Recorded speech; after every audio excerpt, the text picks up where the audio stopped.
So someone in the comments of one of my videos on my YouTube channel left a very in-depth question with a lot of different points and then information contextualizing it. And I thought that it would allow me to speak on a couple of different topics as I go through it.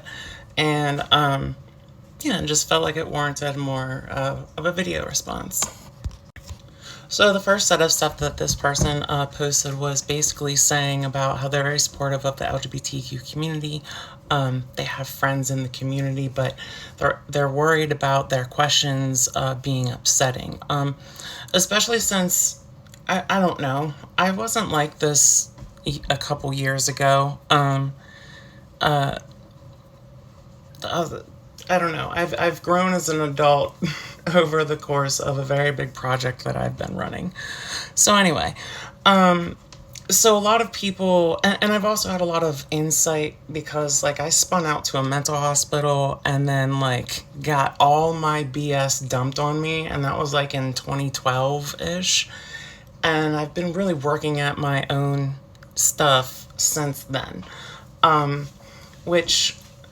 that's one big issue with the trans movement where it is now, is it's this proposed magic bullet, and it's my way or the highway, and it's so my way or the highway, and it's such a magic bullet, and my entire existence depends upon it, that anybody who challenges that, well, they are coming after you.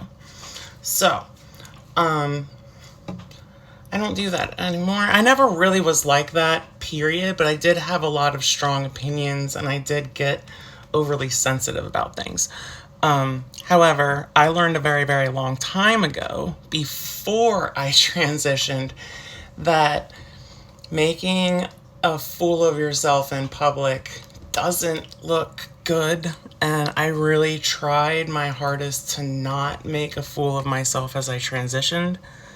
And I've always, oh, I know I left the door wide open on that one. Anyways, to the comments. And it derailed me. I see I'm laughing about it, if you caught the joke there. Hold on, I need to reset this.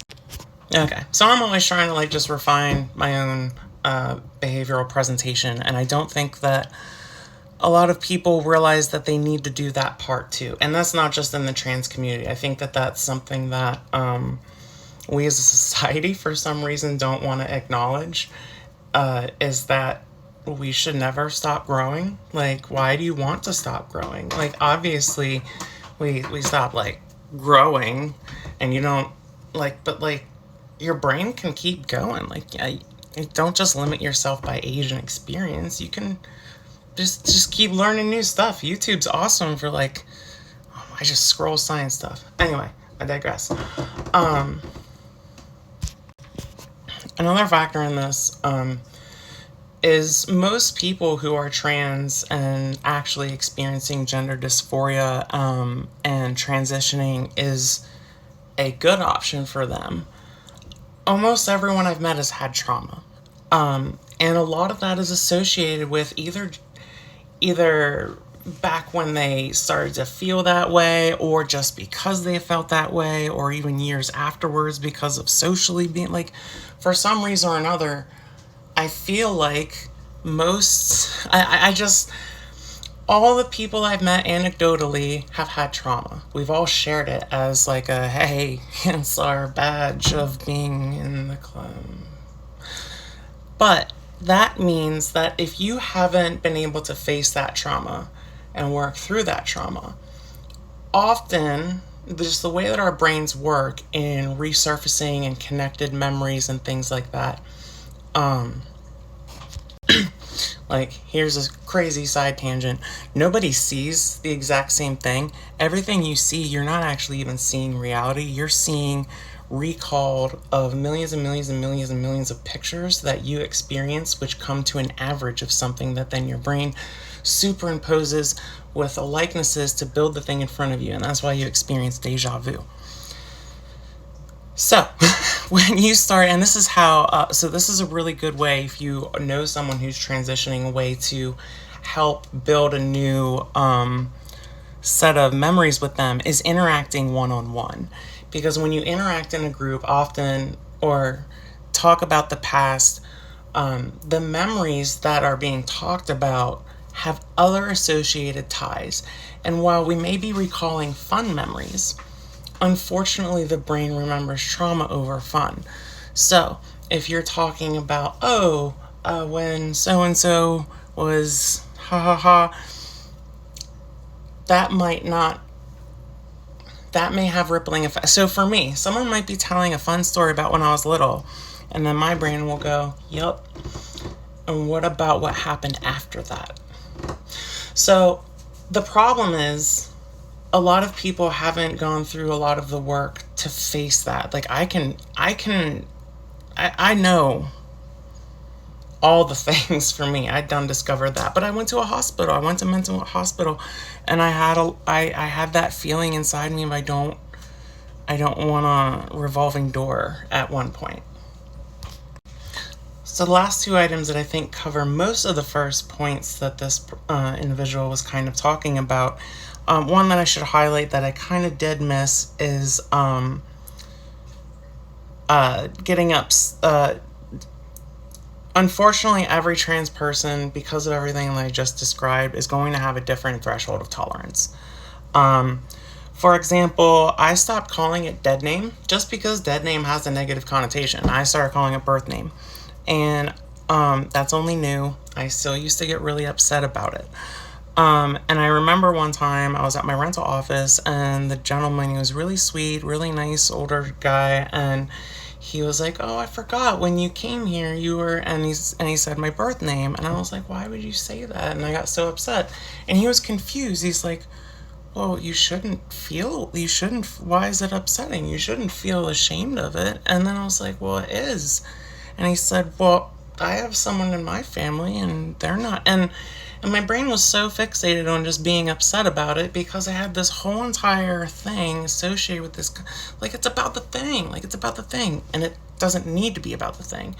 But the problem is, until you see that it doesn't need to be about the thing, it's about the thing. And I don't know if that makes any sense at all. And then the last item of the top section was talking about trans people in sports. And actually, honestly, with a lot of my views, I think a lot of my community would probably see me as a TERF. TERFs wouldn't see me as a TERF because I'm sorry, but I'm going to keep myself safe and go pee in the restroom. I do make a lot of effort. For example, if I know I'm going to be going out, I make sure that I know I'm going somewhere with like a friend's house or a private bathroom, or if I'm going to be out and I don't have that option, I take time and I suffer through being thirsty for an exuberant amount of time. So I do my best effort, and I haven't used a women's restroom since before pre-pandemic. So I do my best effort, but I also am not going to go and have the thing that you're afraid of potentially happening to me with a much more violent end. I know that might be upsetting to hear. As far as sports, I don't think that trans women should be in women's sports. I don't think it's right. I do not think it's right. I think that trans men, if they would like to be in the sport, I think that that's up to them. Because testosterone works one way. It doesn't work like one, and that's why I want so much attention around this, is because if you take testosterone, you can't undo it later. So there is a different scope, and I feel like trans women really want to ignore that, and you can't. You cannot ignore that. You can't be in women's sports, at least professionally, and on local level with like groups and stuff. I've never been excluded, and all the adults playing we just knew. I covered men covered me. I didn't try to stand there and bully women. Like I think a lot of trans women do not want to acknowledge the elephant in the room, and I don't know why.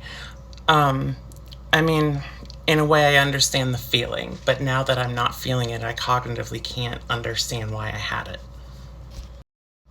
It's also the item of law enforcement. And fortunately, I can speak to a lot of this because I went through it before the laws were even as easy as they are now. And law enforcement has to abide by it if it's on your license. Now, if you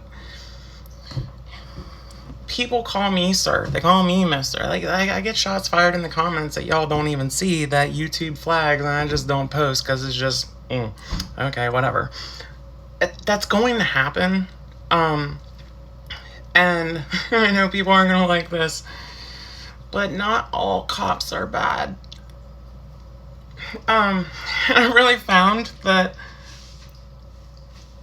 the cops don't like disrespect. Now, I'm not trying to say anything about police brutality. My God, please. However, I just...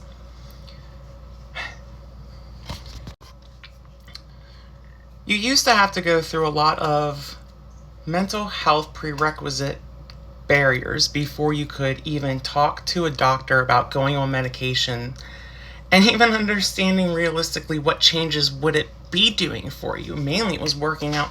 I remember saying in my therapist's office, and here's another opening the door for, but I was like, I don't want to look like a freaking weirdo. And like, I was in tears. I was like, I don't know what to do. But like, I sit here and claw at my face and I never feel comfortable in my clothes. And like, I just pretty much hide from the world. And like, I like mess my face up with needles to just like, I don't know what to do. I can't keep living this way. So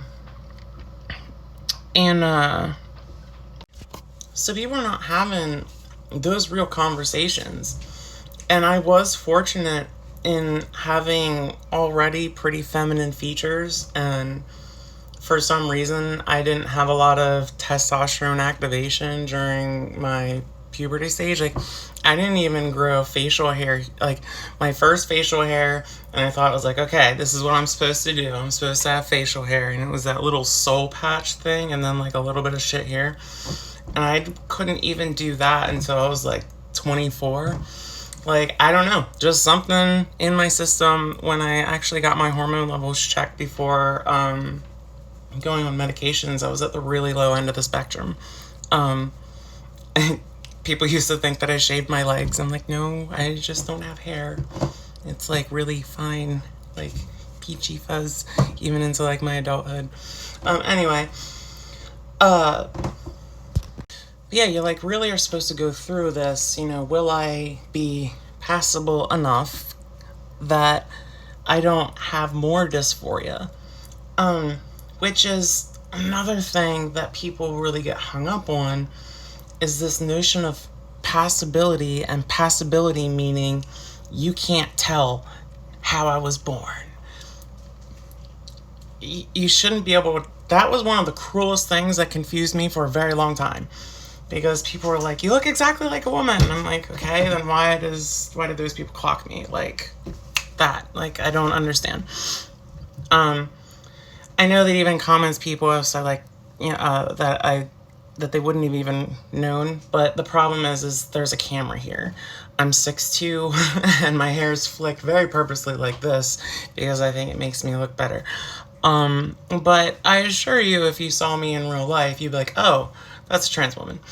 I have self-awareness, which has been the frustrating part, because I'm like, why are you all saying that you can't even distinguish me from a woman? I refuse to say that 3-letter word or acronym.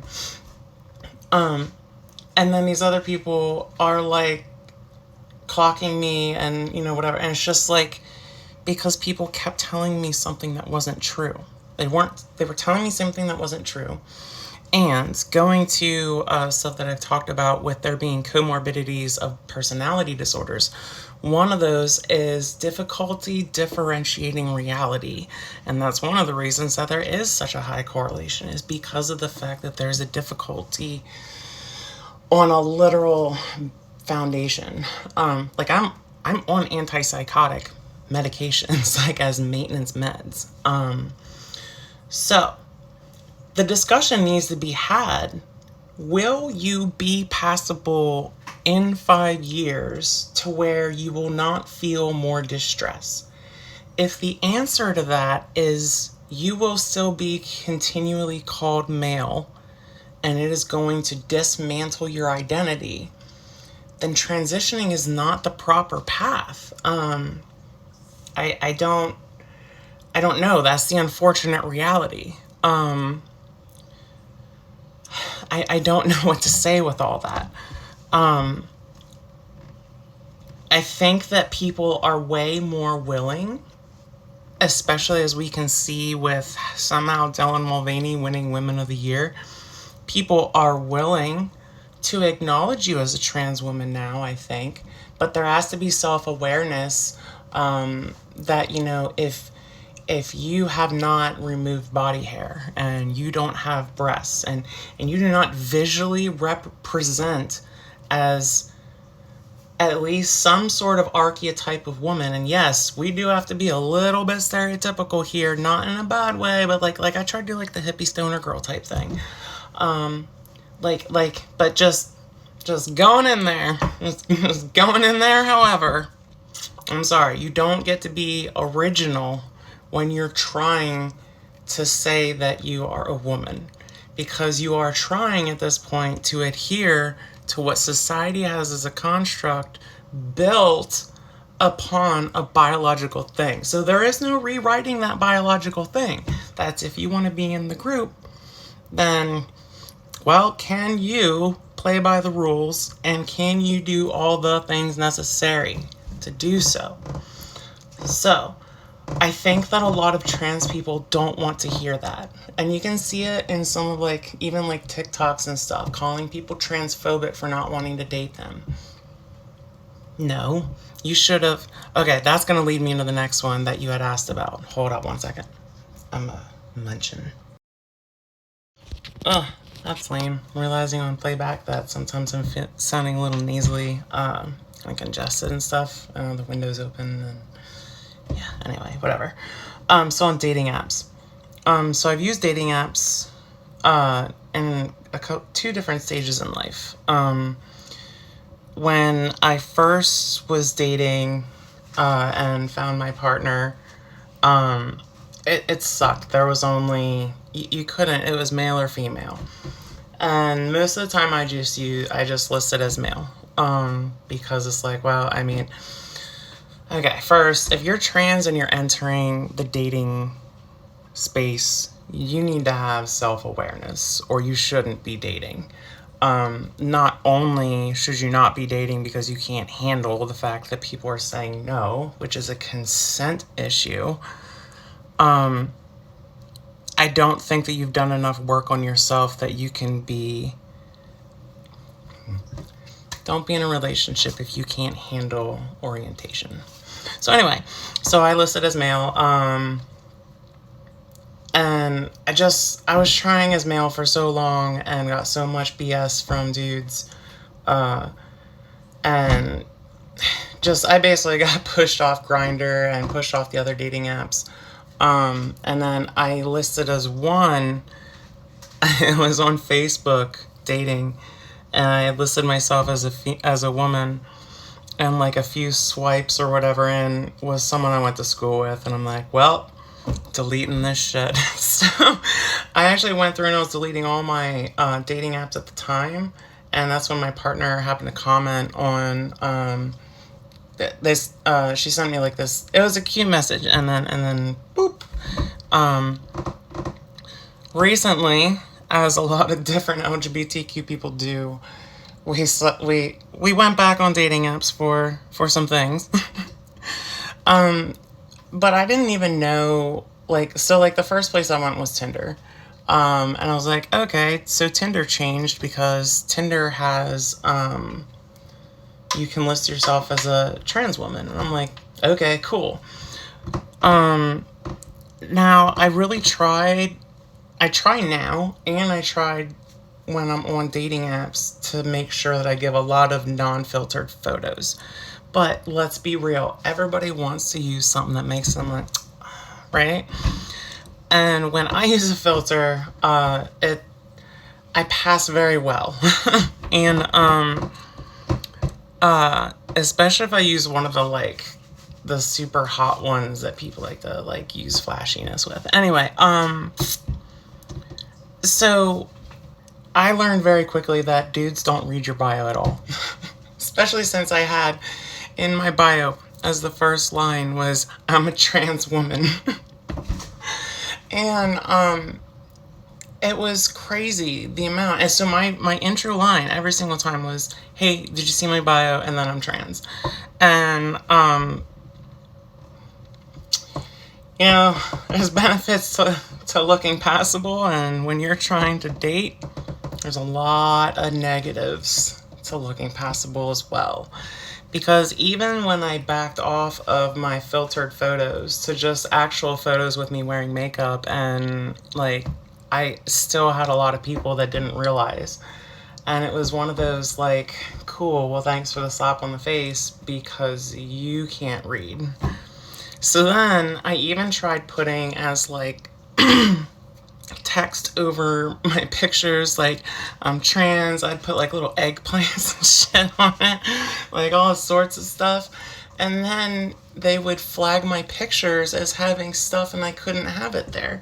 So you couldn't even have basic text there. So it really made it difficult. And I don't think it's a good space for people to be on if they're trans and dating. So then I tried Bumble for a while, and Bumble was like a hodgepodge mix. Ultimately, I listed myself as non-binary because in that app, you list yourself as male, female, or non-binary, and then you can put that you're a woman or a trans woman. I can't remember. I got banned from the app. Don't ask. Anyway, so the problem is that if you didn't list yourself as non-binary, it threw you in with the straight population of men too.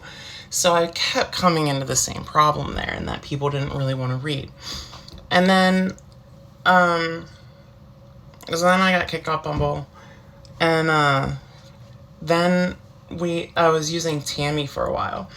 And I personally think, as much of a crapshoot as Tammy is, it is an LGBTQ specific app, and if you're trans, just use that app. It's basically the Grindr that we wanted when we didn't have it.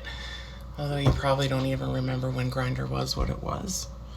Oh, Grindr used to be horrible. I haven't gone back to see if it's any better. But anyway, really, I don't... There is this insane notion in the dating realm, and I've witnessed it in bios and rants and all this stuff firsthand, where shame on you if you're a chaser. Why? Why? My God, why? I understand wanting that person to respect you, but they're clearly saying, I explicitly am interested in you because of a very, very specific reason. Really? I don't know. That's another thing that I asked people when I was seriously dating them, and I did. I was be honest, and I'm not setting a trap question. These are zingers in this one. Do you watch trans porn? And the reason I ask is, and they're always yes. And I'm so you do, but you do understand that isn't reality, and that's not me, and that's not what you're going to get, because then you find out, nah, I actually just like chicks with D's, or so you're not going to do this weird set of things to me that I had pre-planned in my head, you're a hooker. Yeah, no, I don't want those chasers, but you know what I'm saying? There's a level, ladies, trans ladies, that you need to be willing to accept.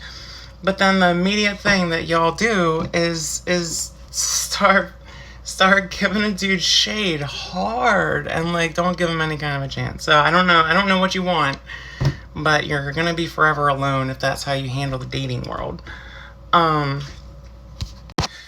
I think trans women telling lesbians that they're transphobic, or straight men that they're transphobic, I think that's one of the most insulting things ever. And you need to get over yourself. Genital preference is not transphobic. The LGB community has fought for years to try to get people to understand that genital preference is how we are born, and that's exactly why we shouldn't be sent to conversion camps. So, don't tell people that genital preference is transphobic just because you like them and they don't like you. The next part was asking about like upfrontness. So let's say like, like get past that part. Other things that I ask are, have you ever been with a man? How do you identify? Do you identify as bi or gay? Because when I make relationships with people, they're like relationships that I want to have for a long time. And I don't know what will happen in 10 years. I don't know what's going to happen because of the backlash of this. I don't know if I'll develop some sort of medical problem like my partner had and I have to go off the medications or die. I don't know.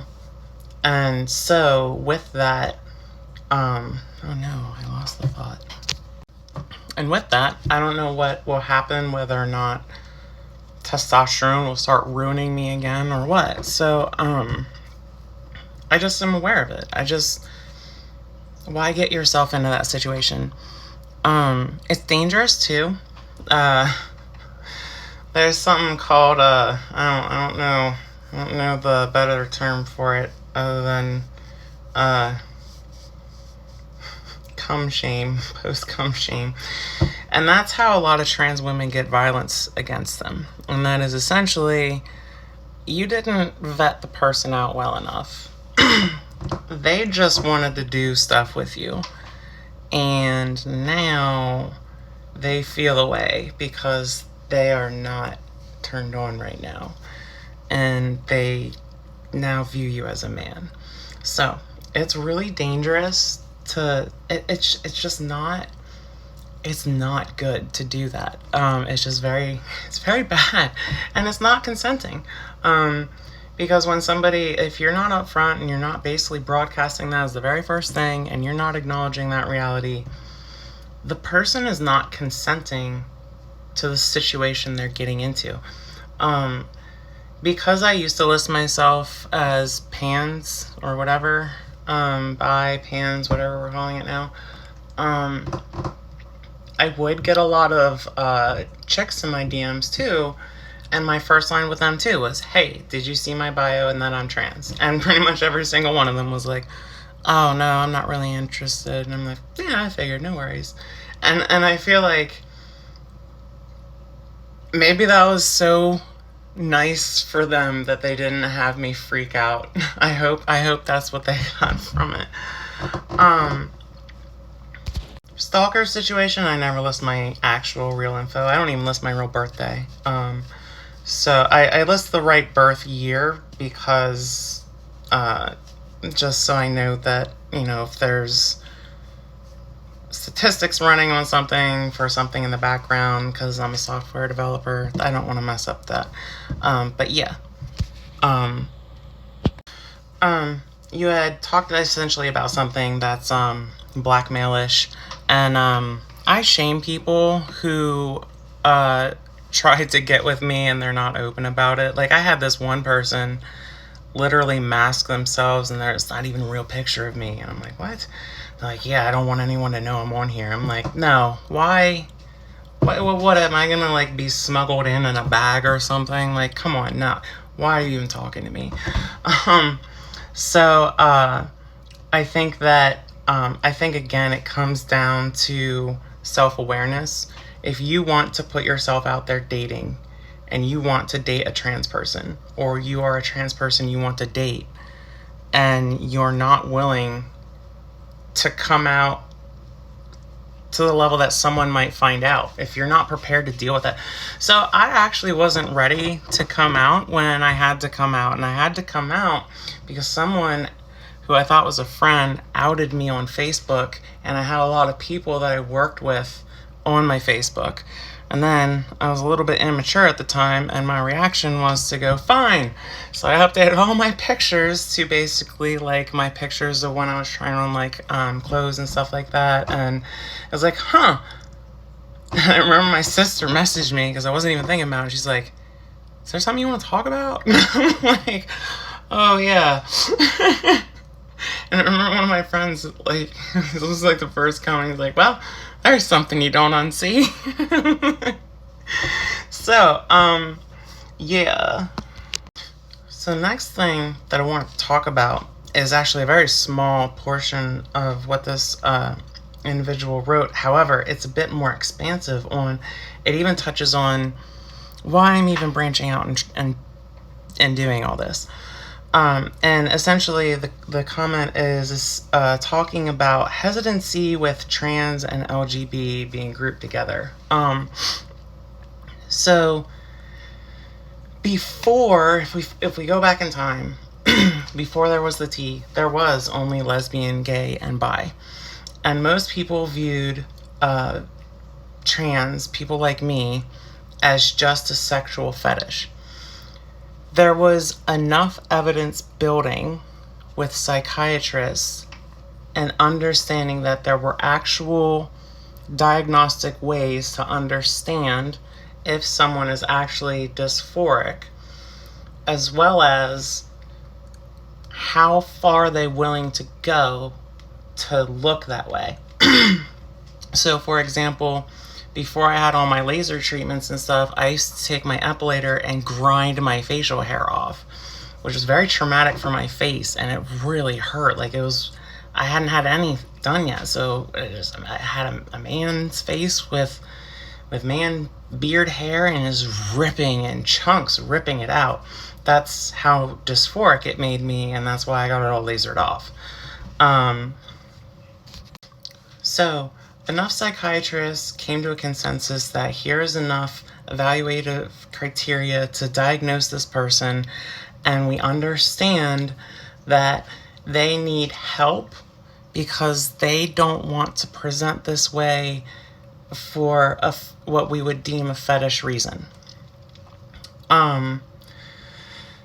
Hence the defining of gender dysphoria and the T.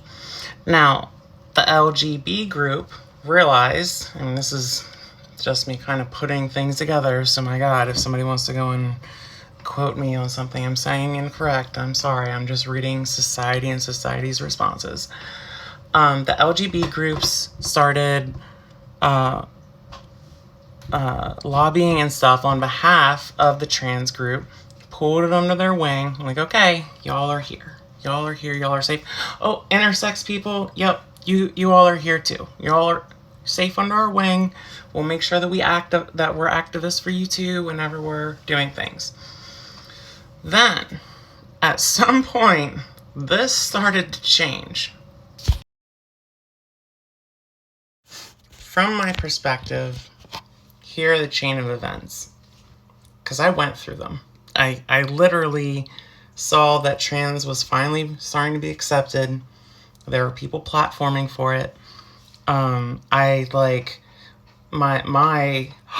trans person was Buck Angel, because he's a trans man, and to me it was perfect. It's like, here's a perfect example that shows this isn't about sex. Like regardless of what you know about that man or not, why would I be idolizing Buck as a trans man if to me it was about sex? Like, that wouldn't make any sense at all. So that's why I thought Buck was so awesome. And then we had gay marriage, a huge win. Gay marriage had a huge win, and people were upset about that. And regardless of your stance on it, the realistic reality of it is, if you want to keep the word marriage, that's fine. We can have a different word for it. I personally wouldn't care. But if you want to try to somehow say that God and Jesus said that government tax returns and the ability to go see your loved one in the hospital or even have them on the same insurance as you because they are your loved one, if you think that God or Jesus spoke about that or even conceptualized that this would, just stop. Just stop. If you want the word and the ceremony, to me, that's fine. It just, to me, is solidifying. And the thing is that, from my understanding now that I've looked into a little bit of these things a little bit more, is that was just the federal level. You could still go to other states and you could get married. So it really was just kind of like, let's as a country push the narrative forward. We had HB2 hit. That's the bathroom bill. And that just ripped. It caused so much division because trans people were really getting like a spotlight. Regardless of what you think of her, Caitlyn Jenner blew up on the spotlight, and then everything just went crazy with the bathroom thing. It got so intense that women who have empathy for us said to the men, I mean, I know that there were women being mean to us, and I know that there were men being nice to us, but overwhelmingly, men being hostile to trans women, and women were saying, knock it off, you're being bullies, by saying trans women are women. That was women standing up for us. Then, because we changed the narrative from trans women are trans women to trans women are women, now the goal stopped being look as a presentable female understanding you're a trans woman, and your goal is woman. And now you've lost the rational goalpost. It's over here now, what you think you need to obtain. And that started to cause people to feel like they would never, ever, ever be passable enough. So then there was pushback against the gender norm. And I'm telling you, I lived through all this. And the bathroom bill, it went and did, done, died. But the boom echo it did is what we have, this buildup. And slowly but surely, we have dismantled the notion that trans people should transition to adhere to the opposite sex. That was the point. It wasn't transition stop. It was you feel dysphoria presenting as your birth sex, and you have done enough forethought that if you present as the other sex, that will help you. That's the two goals, not here, not in the middle somewhere. So then we started having like women with beards and stuff. And I remember seeing that way back when I started transitioning, some younger trans women. I remember seeing this one distinctly, and she had like a beard and like a really beautiful dress. And I was like, well, I could never do that. I don't know how you have the courage to stand there and do pictures of yourself like that. It's a pretty dress. I give you kudos for feeling confident with yourself, but I don't understand that at all. We eroded it. We eroded that normalcy. And it's very selfish where we've gone with that, because people, they're only thinking about themselves. They're not thinking about, hey, there's an entire legal system. There's an entire, more importantly, medical scientific field based around these things. You can't just change the rules on these things. Yes, gender, we can say, is this social construct, but it's a social construct we created to describe the two biological sexes. So anyway, back to the letter things. As the gender thing eroded down, then it became LGBTQIA+. The A is for asexual. So basically, it was giving asexual people recognition. And at this point, and again, this is my opinion of what I saw, so many trans people who were obviously trans, when they were confronted with conflict that touched on the fact that they were trans, and I myself am guilty of this, we used the straw man argument of intersex people. What about intersex people? And my assumption is intersex people got so about that they made the I. Because they're like, you know what? I don't know what y'all are doing. We're going to do our own thing. And now it's crazy because trans people still cite intersex people even though the I moved out. And now apparently there's a whole new set of letters and I don't think the I exists in there anymore. So what did you hope? I don't even know what to say about that. So that's why I wanted to touch on the timeline of those things. That kind of brings us up to about where we're at now.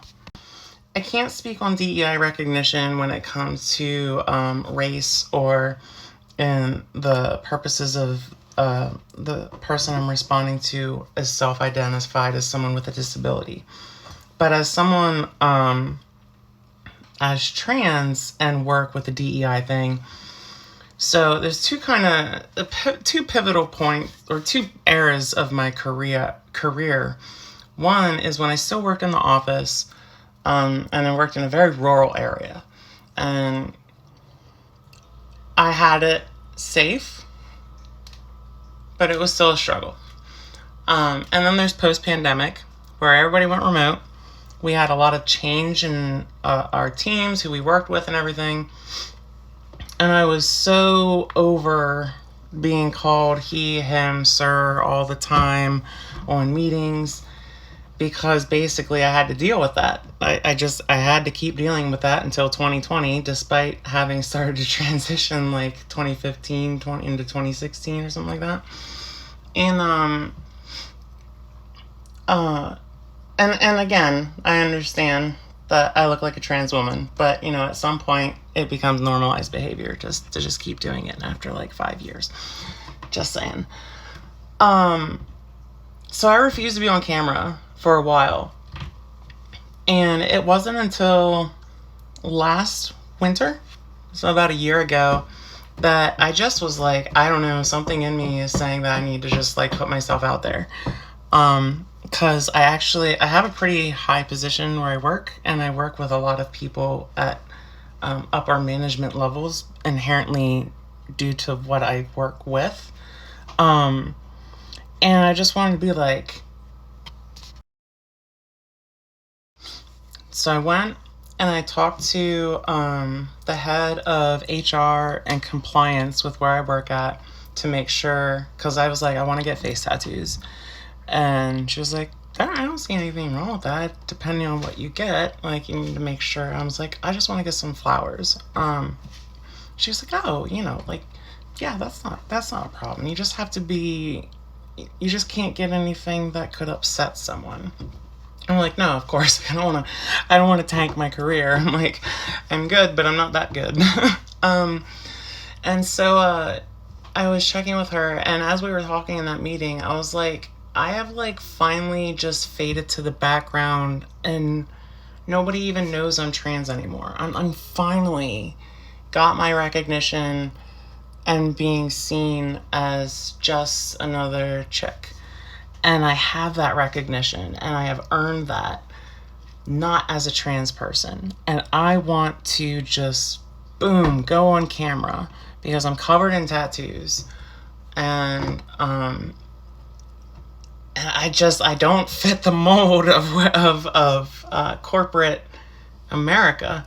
And I was like, you know, if all these people who think so highly of me today see me and feel a different way about me, then that is on them.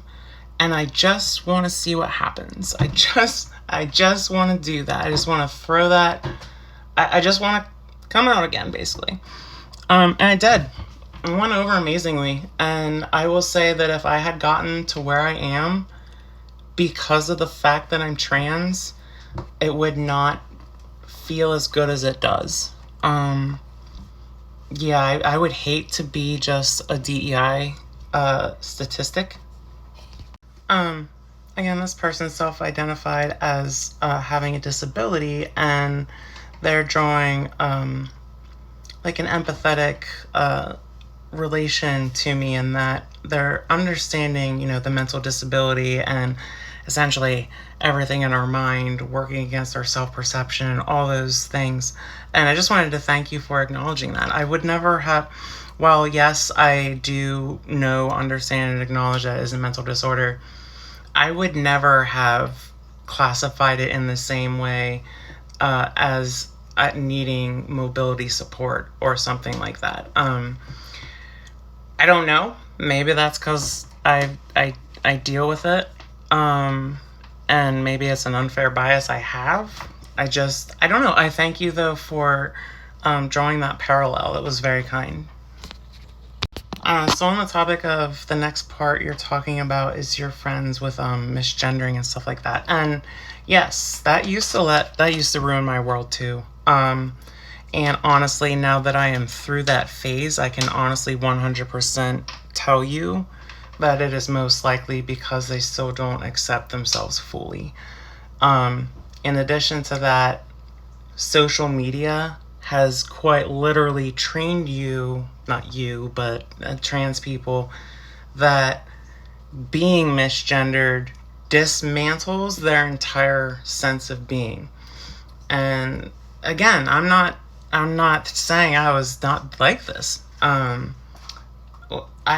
would get so hung up and go home and cry for hours because someone's tripped up a couple times in conversation, as opposed to seeing how many people did I interact that day that actually treated me as a woman like normal. But that's not what I had been trained to focus around. And then there's like this comeback, but what if I just start calling you the other pronoun? And most people are like, okay. So, because people who aren't trans don't really base their entire identity around that. And again, I'm not throwing shots that I haven't had as these my own experiences. I thought the same thing, felt the same way. So I understand that feeling. But once your identity isn't, like, I started last year again, when going on camera and putting myself out there, I started asking myself, is this thing that I'm starting to react to something that goes against my core beliefs as a human, or is it something that I'm just reacting because, oh my God, everybody's reacting to it? And it really did a lot for my brain. And yeah, the last part was just basically my forced acceptance. I have no problem saying now that I'm a gay man with gender dysphoria. But until I had watched some of the content creators like Blair and Buck, and there's another guy, his name's Marcus, and them fully own it. And I'm like, so wait, I don't have to be upset about this. It's 2024. People will be nicer to me if I just stop, just accept reality and don't try to argue it. It doesn't make it any easier, and it sounds, I don't know. I know that I said that with a smile on my face. Doesn't mean it's easy. It just means that it's easier to get past. It's easier to be resilient against. And it's something that really just has to be in the back of your mind to ever work on with growing your fortitude or your skin, whatever you want to call it. The medications thing, I actually just posted a video because people kept saying that I'm whatever for saying that I don't think that Finn is trans or a good trans influencer. So I made a whole video talking about it. However, inherently with kind of the other stuff that I've been saying, a lot of this really centers around do you have the proper support systems in place? And you really need to have those systems when it comes to your family. Can you do this where you work? Because we need to have money to survive. That there's a whole bunch of things that go into it that it really, unfortunately, even though it might help some people, it's not attainable. And that's why it being sold as the miracle cure is not good. And that's what our society has become now, is that if you feel weird about your body, you must be trans of some flavor. And then, hey, will hormones help you? Like, I don't know if anybody remembers, we just got through this huge opioid epidemic that, like, swept through the country, at least in the Northeast. Yeah. Pharmaceutical companies do not generally have your best interest at heart. So, when they hear, I see an easy way to market drugs, So, yeah, the medical aspect. And again, with that, if you don't have the ability to properly do your blood work, you can actually end up doing a lot more damage to yourself and then having more regrets later and having even more dysphoria later. So it sucks if insurance won't cover it. But at the same time,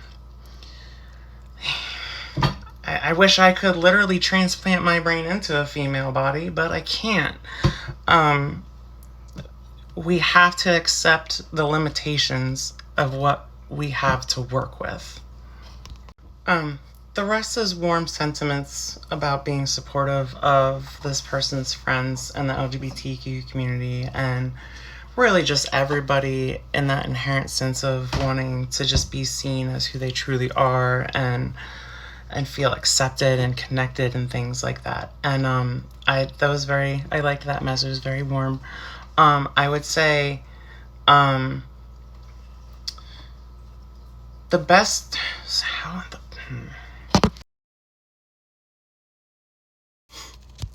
especially around Pride time, people are always like, what can the straight community do for the LGBTQ community? And my brain is always like, why do you need to do anything for us? If anything, we need to start being checked. Now, I can say that as someone in the community because whatever. If I check them, they're still going to hate me, but I still am in the community and able to say it. I mean, they don't think I'm able to say it, but I can say it. I can say the things. But one of the things that at least helped me move forward and come to who I am now and kind of like start shedding these last chains of what was really kind of dictating my life for a long time is one of my friends, and he's a conservative, progressive, he says progressive with fiscal and family conservative. Like it's like a mixture of things that I really agree with too. And that's why I flipped red, because I'm like, we have so much in common. And all he did is he started just talking through different situations with me and my thoughts. And we'll like at random just start talking about stuff, and we'll have like a day-long conversation back and forth that just like rolls. And one of the things that he said, because I'm like, you've been like pivotal in me really kind of like waking up to like the next whatever's happening to me right now. And he was like, yeah, but I didn't really do anything. You pretty much already had the same feelings. Remember, we just agree on pretty much everything. And I'm like, yeah, but you offered me a very safe space to explore those thoughts where I didn't feel like I had to defend myself. And that allowed me to explore those thoughts that would be uncomfortable. And then when he felt that I was kind of ready, he suggested a content creator that he thought I could handle. And I started watching her videos. And then it kind of did it on its own. Because I saw what is going wrong in the community, that I can't sit idle. The past year of refining myself and coming to terms of being able to be on camera, it's been for a reason, because we're at just a very critical point in time right now.